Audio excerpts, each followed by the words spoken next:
Hi, this is Alger Abrenica, Cosmos Centerfold Hall of Famer, and you're watching Cosmo TV.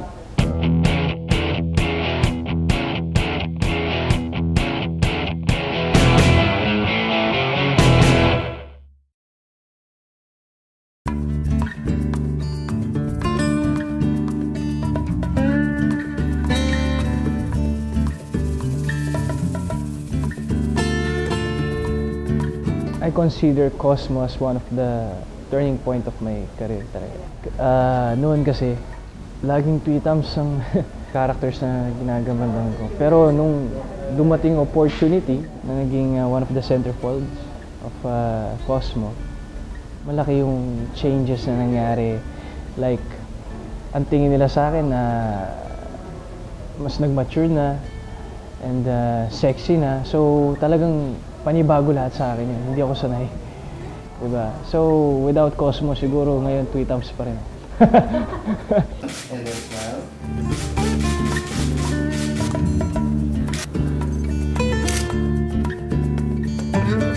What makes me sexy is I'm being myself siguro.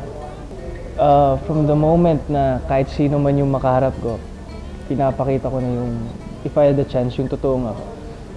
Sabi nila, yung pagiging simpatiko ko daw, yung nagiging dating ko, kumbaga appeal ko sa kanila. Chin down, with a smile.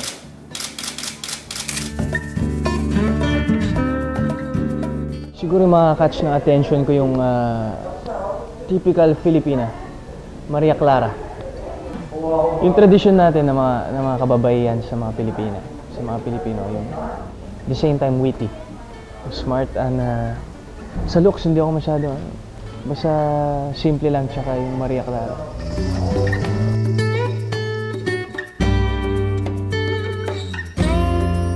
Yung mga babae, sana maintindihan nila sa lalaki.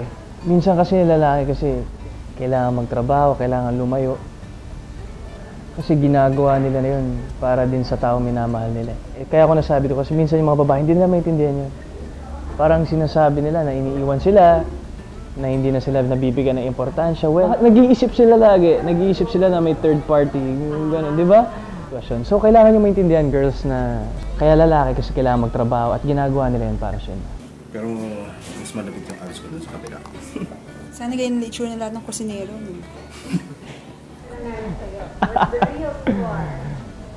Real score. For now, single po ako.